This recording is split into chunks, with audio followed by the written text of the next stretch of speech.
Hello guys, hello Virgo. Welcome dito sa aking channel, Kapalaran 888. Welcome Virgo. Alamin natin kung anong messages, money, career, financial reading para sa inyong lahat. I hope na makuha mo yung energy. Okay Virgo, storm warning. Nako, bakit ka na? Number 10.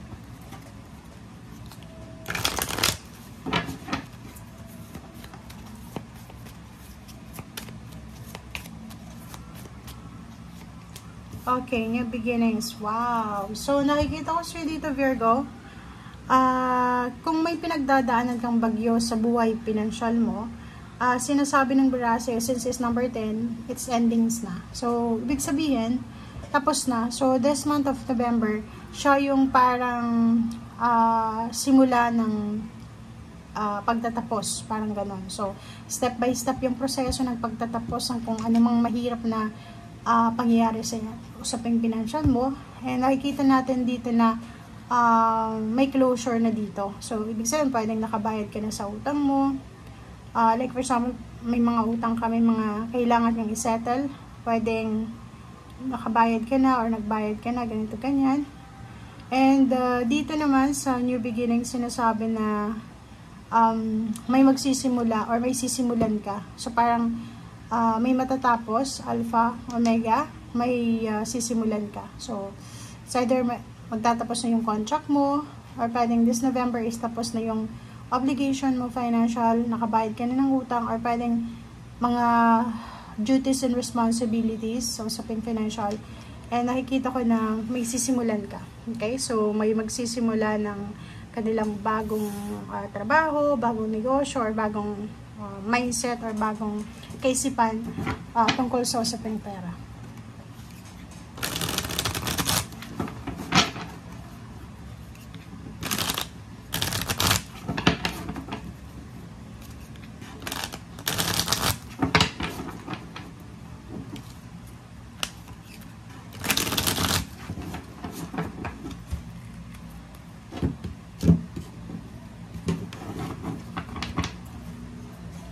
Okay.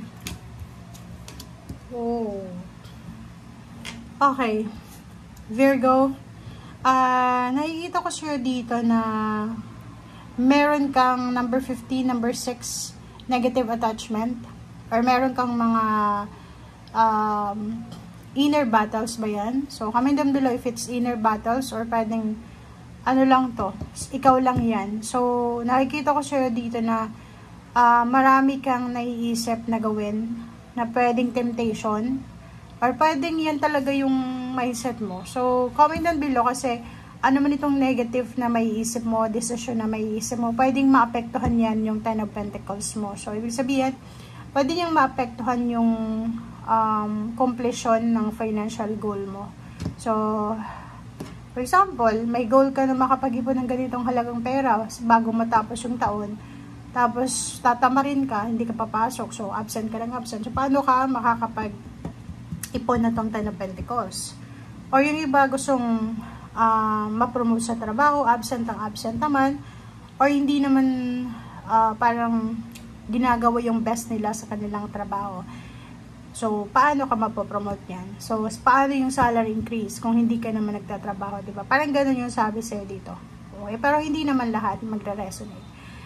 And 10 of Pentacles, may incoming financial gain through inheritance, payouts, payments, bonuses, 13-month pay, or anything na involved dito yung trinabaho mo na for the past 10 months or 10 years. Okay. Nakikita ko sir dito na this month of November, mayroong Virgo na posibleng matatakot sila sa mga decision making na gagawin nila, or hindi sila makakapag-desisyon kasi natatakot sila na baka magkamali sila, pagsisihan nila yung decision making nila. Okay? So, Page of Wands and Wheel of Fortune and Queen of Cups.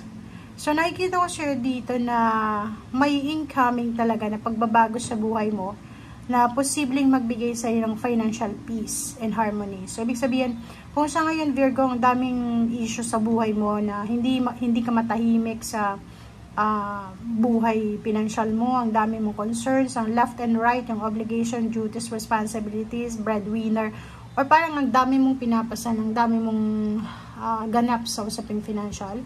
Sinasabi ng barahan na this month of November, isang balita or isang actions, isang decision, ang posibleng magbibigay sa iyo ng pagbabago sa usaping financial, and at the same time, magkakaroon ka ng financial peace and harmony. Okay? So, Four of Cups, nakikita ko sa'yo dito na may isang tao na naghihintay sa'yo, or pwedeng may isang tao na umaasa sa'yo, parang ganun. It's either asawa mo, boyfriend, girlfriend, or kung sino man siya. So, atong King of Swords is may hinihintay ka na matapos. So, parang naghihintay ka lang ng go signal, naghihintay ka lang ng end of contract, or naghihintay ka lang na matapos ang taong 2024, and then, aarangkada ka na sa plano mo para sa 2025. Okay, Knight of Pentacles. Whoa. And, wow. So, kung makikita mo dito, sinasabi na may good news na parating tungkol sa usaping salapi. So, may mga offer ng new job, new career, business, long distance, international, local. May offer ng promotion. So, nakikita ko yung sobrang kaligayahan dito.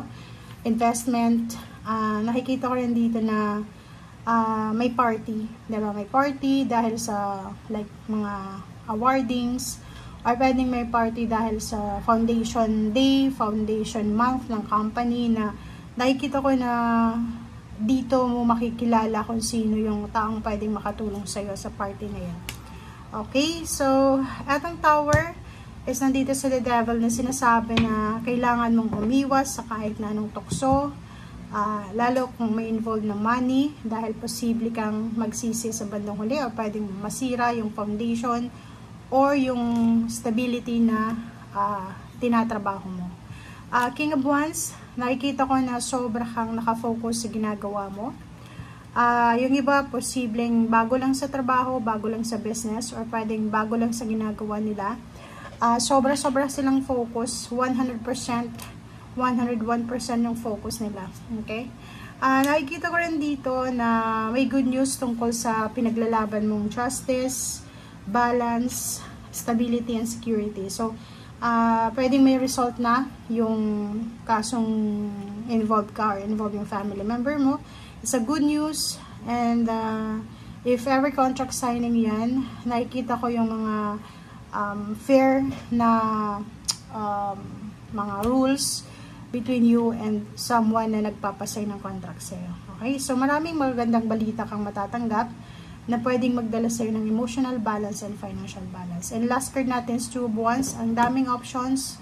Huwag kang mag-settle sa kung ano yung pinakamababa sa ngayon. Settle sa improvise your life. Diba? Parang ganun. Kailangan mong ipakita sa mundo kung ano yung kaya mo. Okay? Thank you. Bye!